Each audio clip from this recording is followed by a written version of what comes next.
তারপর এতে দিয়ে দেব কাজু, পোস্ত, চারমগজ বাটা। প্রত্যেকের ভালো লাগবে, বিশেষ করে যারা পরোটা ভালোবাসে। আমাদের প্রত্যেকেরই এই প্রতিবাদটা কিন্তু চালিয়ে যেতে হবে, কারণ এটার সঙ্গে আমাদের প্রত্যেকের জীবন ভবিষ্যৎ জড়িয়ে রয়েছে। একটা লাইক আমাদেরকে কাজ করতে অনেকটা সাহস যোগায়।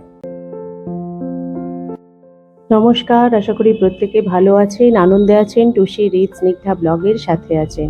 আর এদিকে এই গরমের মাঝখানে ওর কাজ ফেলে রেখে আমাদেরকে একটু বেরোতে হয়েছে, আর যে কারণে ওর মুডটাও ভালো নেই। আর সকালবেলা হালকা টিফিন করেই আমরা বেরিয়ে পড়েছি। আর স্টেশনে এসে কোনো ট্রেন নেই, প্রায় 2-3 ঘন্টা হবার পর এই যে একটা ট্রেন এসেছে, এটা করেই বেরোতে হবে আমাদের। যাই হোক, তবু ট্রেনটা ফাঁকা পাওয়া গেছে, চলুন তাহলে উঠে পড়ি। আর এদিকে বৃষ্টি থামতে না থামতেই তীব্র গরমটা আবারও ঘুরে এসেছে। আরেকজনের অবস্থা দেখুন, পেটে খিদে অথচ বেরিয়ে আসতে হয়েছে। তো যাই হোক, এখানে চলে এসেছি আমরা উলুবেড়িয়ায়। আসলে একজন অসুস্থ, তাকেই আমরা দেখতে যাচ্ছি। আর এই উলুবেড়িয়া শহরটা অনেকটা পুরনো, সে কারণে অনেক আগে থেকেই এটা উন্নত ছিল। তবে আগের থেকে আরও অনেক বেশি সুন্দর হয়ে গেছে। আরও অনেক বড় বড় দোকান, শপিং মল সব কিছুই এখানে হয়ে গেছে। তবে আর বেশিক্ষণ ভিডিও করতে পারবো না, ফেরার পথে আবার কথা হচ্ছে।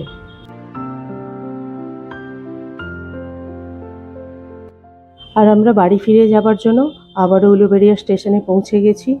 আর এখানে এসেও দেখতে পাচ্ছি যে ট্রেন লেট, তাই নিচে আর না নেমে ওভারব্রিজের ওপরেই দাঁড়িয়ে রয়েছি একটু হাওয়ার জন্য।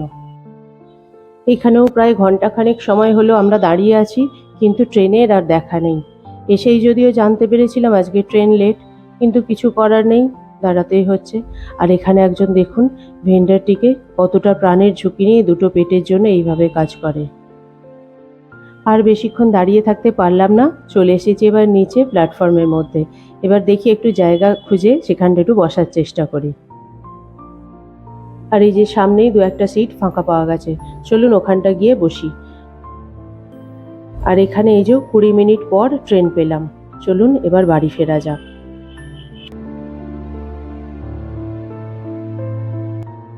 আর স্টেশন থেকে বাড়ি চলে এসে ও আমাকে বাড়িতে পৌঁছে দিয়ে ওর স্ট্যান্ডে বেরিয়ে গেছে। আর আমি এখানে একটু ভালো করে রান্না করছি, কারণ সারাদিন সেই মতোভাবে খাওয়া হয় না। সেই হালকা টিফিন করেছিলাম, আর মাঝখানে একবার একটু চায়ের দোকানে গিয়েছিলাম। তো যাই হোক, বাড়িতে এসেছি, এসে একটু রেজালা বসিয়ে দিয়েছি। মায়েরও খাওয়া হয় না সারাদিন, আমরা যেহেতু খাই না। আর এখানে রেজালার জন্য একটু আদা, রসুন, পেঁয়াজ সব কিছু একসঙ্গে পেস্ট করে নিয়েছি। আর হ্যাঁ, তার সঙ্গে দিয়েছি একটু কাঁচা লঙ্কা, আর তেল আর বাটার একসঙ্গে মিশিয়ে তার মধ্যে এটা কষে নিচ্ছি।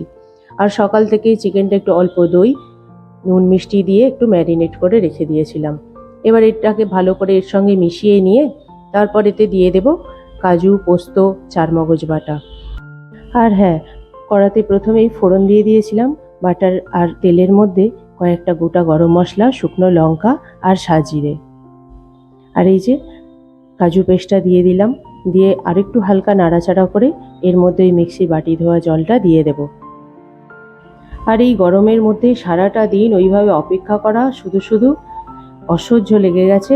গরমে শরীর খুব ক্লান্ত, তাই কাজে হাত দিতে এখন প্রায় রাত্রি 10:30 বাজে।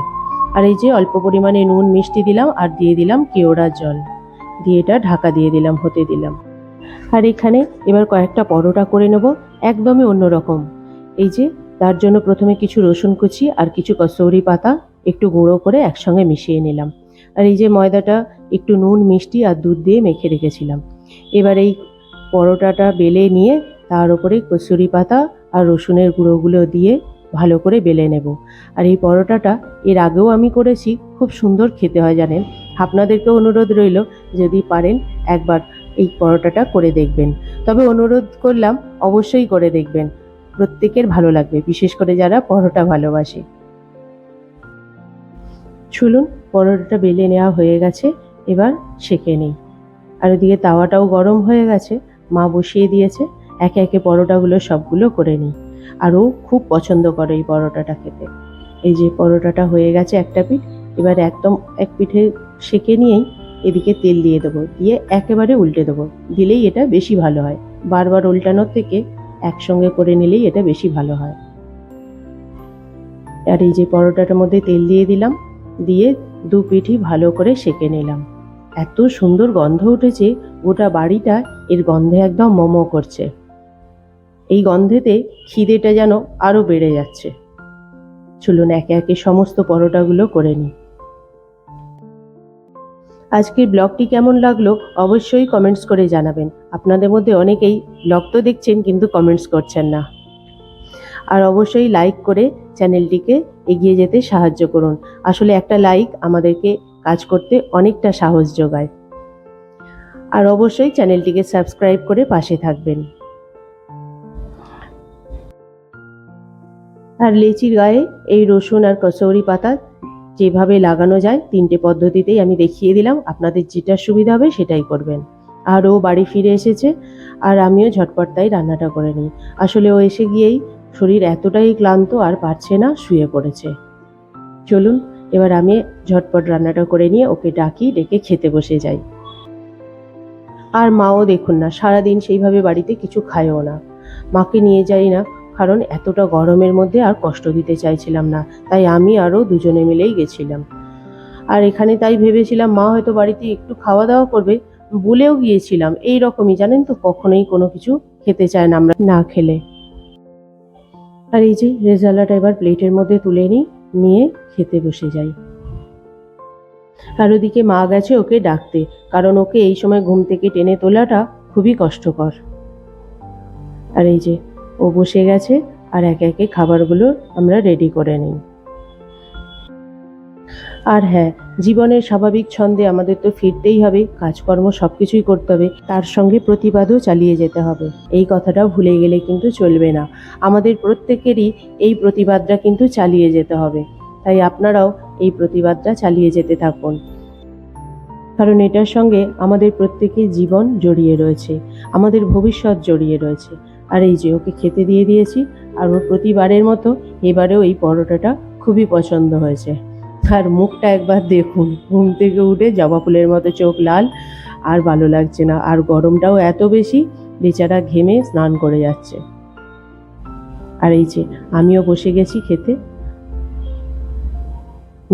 খুব সুন্দর হয়েছে জানেন, এতটাই ভালো লাগছে, আপনাদেরকে খাওয়াতে পারছি না বলে খুব খারাপও লাগছে।